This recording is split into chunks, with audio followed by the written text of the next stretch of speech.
అమ్మా ఈ బంతితో ఆడదాం. చూడు విసురు బాగుందే. క్షమించండి. ఓరే, ఎందుకురా ఇలా చేస్తున్నావు? డైలీ ఏదో ఒకటి పగిలి కొడుతున్నావు. అమ్మా సారీ రా, సారీ. నాన్న ఇంటికి రాని నీ పని చెప్తాను. సారీ అమ్మా. వస్తుంది. నీకు కొత్త సైకిల్ కొని పెడతానని అనుకున్నాను, కానీ నీ ప్రవర్తన చూసి ఇప్పుడు కాదు, వచ్చే సంవత్సరం కొంటాను. నువ్వు ఇంట్లో ఆడుకో. Please daddy, sorry. నాకు కొత్త సైకిల్ కావాలి. నువ్వు చేసిన తప్పు చూసావా? మళ్ళీ అడగకు, మనం చెప్పం.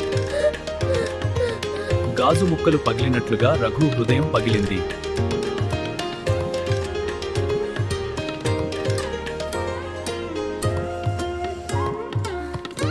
అమ్మా, నేను బాధగా ఉన్నాను.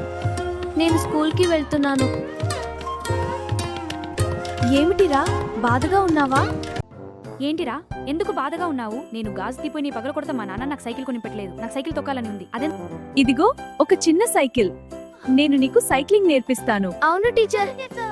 ఇప్పుడు నెమ్మదిగా పెడల్ చేయండి. చాలా బాగుంది, కొనసాగించు. సరే, మనం మొదలు పెడదాం. పెడల్స్ నొక్కడం నేర్చుకో. బాగా నొక్కు, వేగంగా వెళ్ళు. హ్యాండిల్ బార్స్ నొక్కి లెఫ్ట్ టర్న్ చెయ్యి. అవును, ఇప్పుడు రైట్ టర్న్ చెయ్యి. చాలా బాగా చేసి, చాలా బాగా బాగా చేసావురా. ఇప్పుడు మనం ఆట స్థలానికి వెళ్దాం. అవును మేడం, సైకిల్ తొక్కడం చాలా ఆనందంగా ఉంది. ఇంకా వేగంగా తొక్కనా మేడం? చూడండి మేడం, స్వతంత్రంగా తొక్కుతున్నాను. పిల్లలు ఆటలాడతారు మరియు దానివల్ల వస్తువులు పగులుతాయి. ఇది సహజం. ఆ బాలుని ప్రోత్సహించండి మరియు అతనికి భద్రమైన భావన కలిగించండి. సైక్లింగ్ చాలా వేగం, స్పెషల్ బాయ్. రఘు వాళ్ళ టీచర్ రఘుని గుర్తించి అతనిని ఎంకరేజ్ చేశారు. అలా పిల్లలని గమనించి వాళ్ళని ఎంకరేజ్ చెయ్యండి.